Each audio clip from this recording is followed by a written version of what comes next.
Hello, I'm Patrick Ryan from the Tennessee World Affairs Council.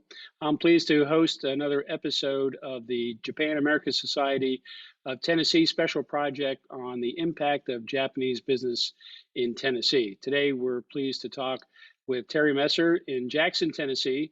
Terri is the Dean of Business and Industry at Jackson State Community College. Welcome, Terri. Thanks for joining us today.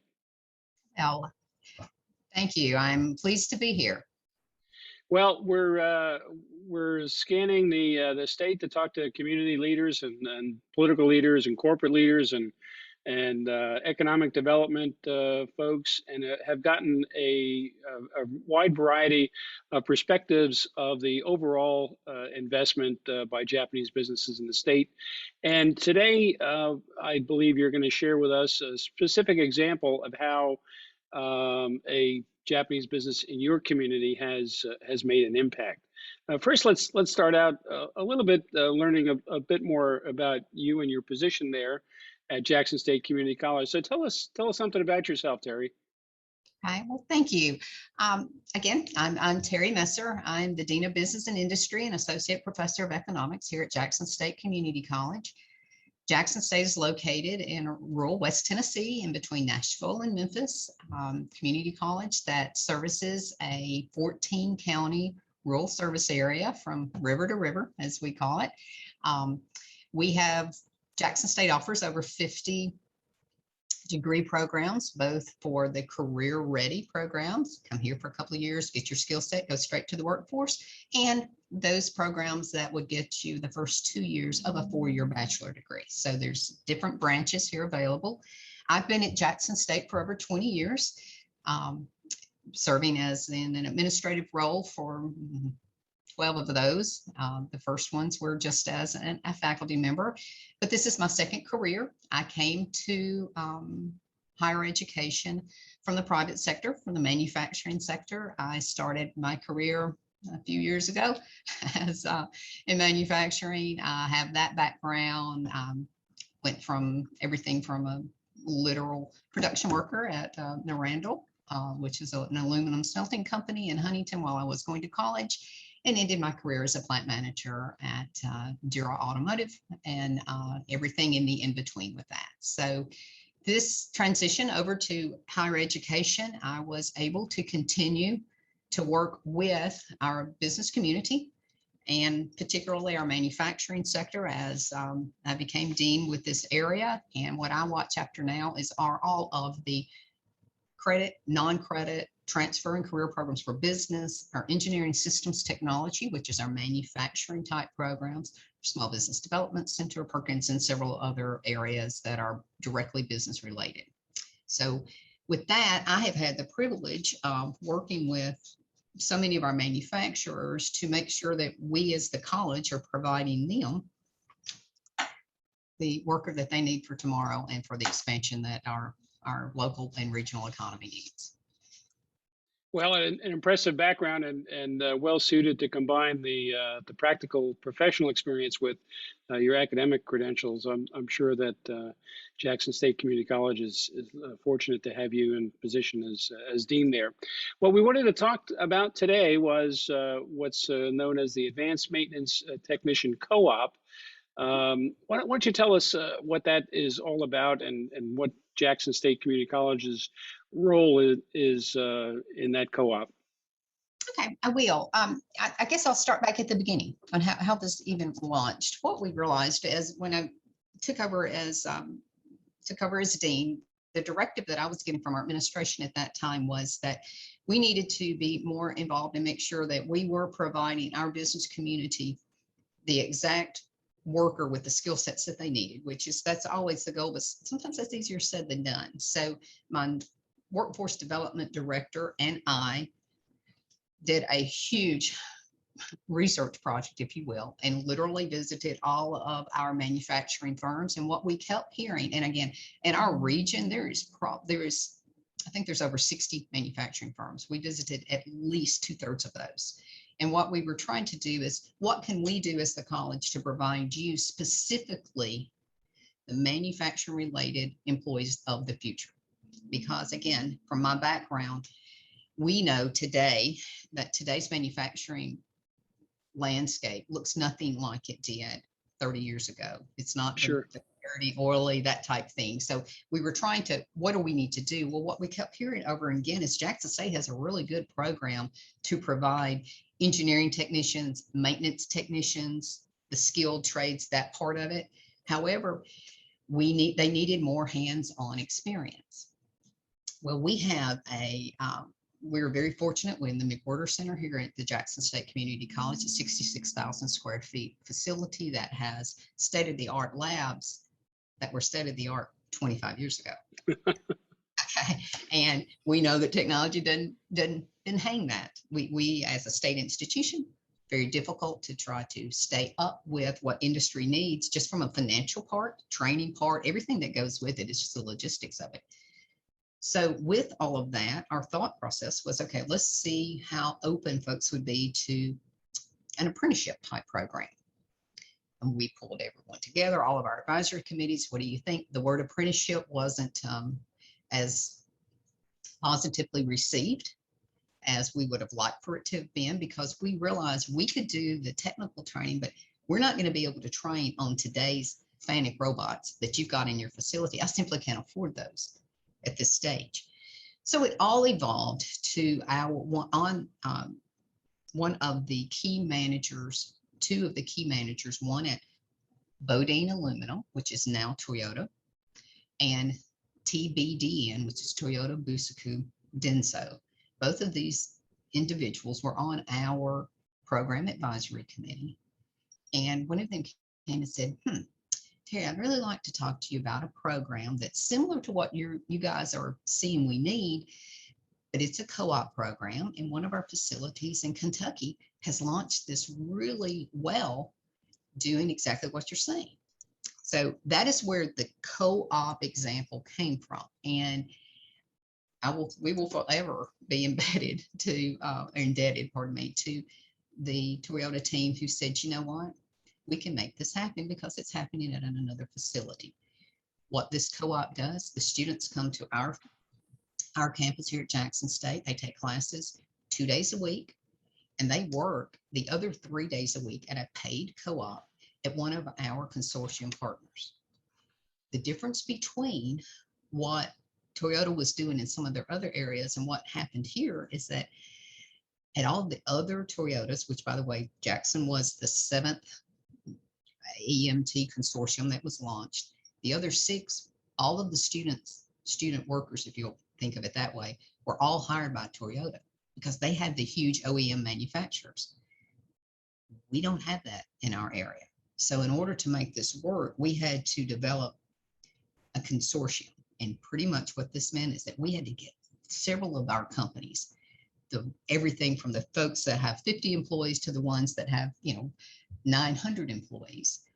How would you guys feel about us all working together, modeling it after the Toyota proven successful model that will get young people into the manufacturing field, that will give them hands-on experience right off the bat, get them hooked into manufacturing, and basically build your own pipeline of skilled workers. That was how it started. So that was all based upon the Japanese cultures. They're just embedded in that. Let's bring up. If we all bring each other up, our overall communities are going to thrive, and that is exactly what has happened here. So was there much resistance to that among companies that operated under a different model, or did it take a while to get that embedded in the community? It took just a little while. And I don't think resistance was the right phrase, because again, we had already kind of set the path for, they knew we were trying to do something different. They knew that we were trying to meet the needs of what they had. So with the extreme assistance of the Jackson Chamber of Commerce and their workforce group, they kind of strategically got us in front of some of the plant managers and the HR managers to try to see that, all they were hearing at the time was, we're not getting the skilled workers that we need. Sure. And so the rest of the story came with, okay, how can they be a part of the solution instead of just the ones that seemed to be continuing to bring up the complaint. So to be this educational industry partnership, it made sense. And when the question that I posed with almost all of the companies, talk to me about your attrition of the folks in your maintenance team. What's your average age? Many of them were going, well, you know, mid 50s. I said, okay, so what have we got? 10 years, they're going to be retiring at most. Most of them really started opening their eyes to, whoa, we've got to do something to get some younger folks in, but not just young by age. The experience that was going to be walking out the doors with those folks that had been with their companies was unimaginable. So they had to be transferring that knowledge over. So that was, many of the companies, as I said, jumped right on it. We had our core 4 companies that jumped in and said, you know what? One of them was a Armstrong hardwood floors, which was completely nothing to do with the Japanese model, but the HR and plant manager said, we've got it. Stanley, well, just gone brain dead. Stanley Tools said the same thing.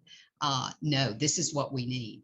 They realized that their attrition for their group, for their aging engineering maintenance technicians, if this was the answer to kind of grow their own, they were certainly all in. And we were doing all of the work with it. So it wasn't, you know, it was just a matter of how do we get it coordinated. So everybody bought into the program because they needed new skills, not the 20-year-old skills that might have come through the pipeline.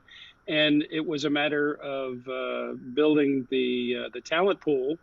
There was a competition for talent, and everybody realized that as you called it, the Japanese theory of building up the community so that all prosper was attractive. Correct. Now, we had some companies that, and again, as we got deeper into establishing it, some of the companies were, and I'll just say it like it is, the HR and the plant managers, they certainly got it. But in order for this program to be successful, it had to be the boots on the ground mentors that were working alongside these students. Those were the key. Those individuals with inside each one of these companies that were going to be working with the students, those were the folks that were going to, so to speak, make or break that student's experience and the company's experience. So we did have some companies. I'm not going to sit here and say that everything was smooth. We had some companies that liked the idea, but they may not have had the internal infrastructure set up to provide that mentorship that was needed at the level that it was needed to be successful. So some companies tried it and said, you know, this is just not going to work for us. We had one company that was a Japanese base that was new, that came to the area. Great company. We helped recruit. I was thrilled to have them. And they took one of our co-ops right off the bat. But they were at a very brand new facility with brand new, you know, $1 million pieces of equipment that they were not going to allow some green student to even touch. So that really evolved into, it wasn't being, it just wasn't, it didn't quite work for them at that time. So now the driving force behind this new theory, there are a couple of Toyota related companies there. There's the Toyota Motor Manufacturing of Tennessee, right, and also TBDN, the Toyota Bushoku Denso Corporation. So were they both involved in bringing this theory to the front, or? It was. As a matter of fact, the Toyota Bushoku, the TBDN, one of their key managers is the chairperson of our advisory committee for the program, and he has been from day one. I mean, he's like the speed dial, SOS, I need help, he'll call me back. Also, another key force at the beginning was one of the other TBTN, which is Toyota Bushoku Tennessee, which is still an inversion with that. They too were very highly involved in that and had one of our first, took some of our first cohort of students, and 2 of them are still employed there and have risen up the ranks, so to speak, of management there. So it's been a very, very positive thing. So Now, is this co-op still evolving? Are there day-to-day conversations with all the players? yes, I would say day to day in different levels because we have grown from initially we ended up starting the co-op with 10 companies that had agreed to, if you will, sponsor a student. And now we're at 29 as of today. So the evolution has been just the individual nuances of each company bringing on students, and then you have more students there. And the way that this consortium works, it's truly an educational industry partnership. So these students are expected to adhere to every work qualification or accommodation that the employers are expecting, as well as what the companies, what we expect here at the school. We've meshed the two, everything from professionalism, professional dress, punctuation, all of the soft skill things that we're embedding within this. So it's very vital. We have a completion coordinator on my staff that does 75% of her job is to make sure that these students in this consortium are adhering to the standards at the company, as well as adhering to our expectations here at the college. That does require day to day. I don't know that we don't day to day with every single company, but day to day, are we talking with someone in the consortium with 29 partners and 60 students? Yep, probably we are. Now, formally, yes, we meet. I actually coordinate all of the engineering maintenance technician subcommittee. We get together at least annually, if not twice a year, and multiple email, Zoom sessions as needed regarding the curriculum. That is, and I'm in curriculum, this is really what's being taught in the classes. And many of these partners have been our support that we have been able to use for multiple grant opportunities that we've been able to write and receive to update our equipment down in the labs.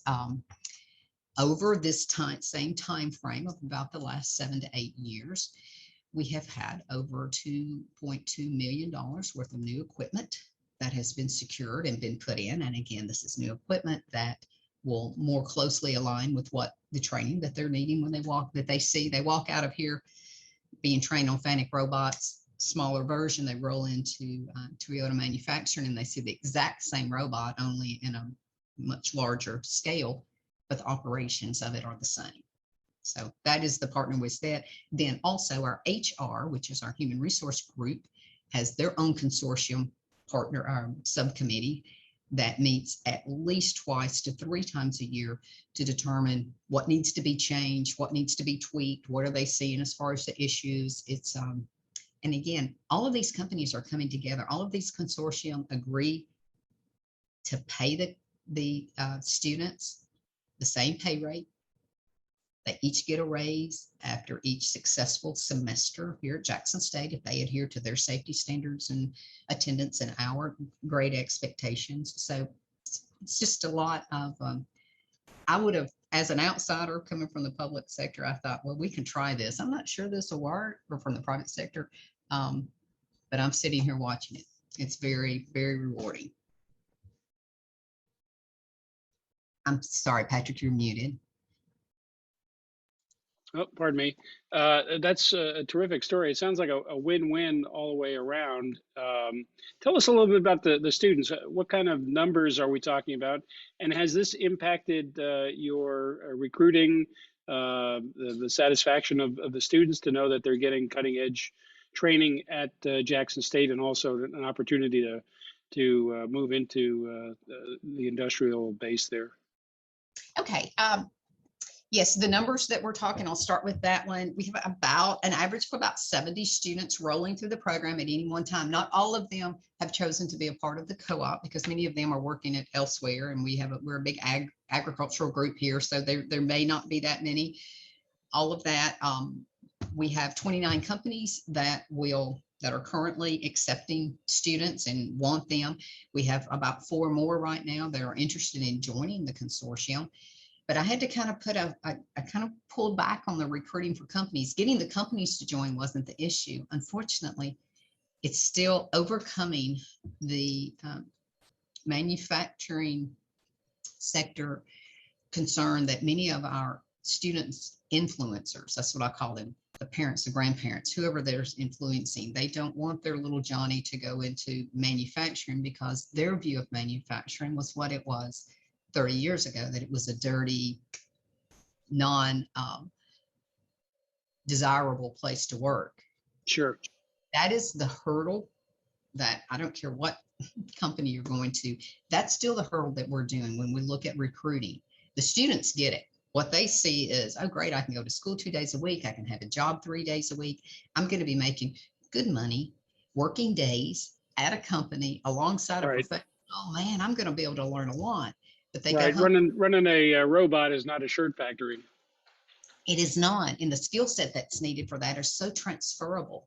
And particularly for this, you know, for our maintenance technicians, engineering technicians, whatever you want to call them, these are very transferable skills. But many of, especially in our rural areas, many of the companies, many of their influencers have been impacted by someone who got laid off when the shirt factory closed and had a hard time finding another job. And so it's the sell, if you will, is to help them see that, no, this is a skilled trade that company leaves. Trust me, you've got a line of other companies going, I'll take you, I'll take you, I'll take you, you know, that Sure. type of thing.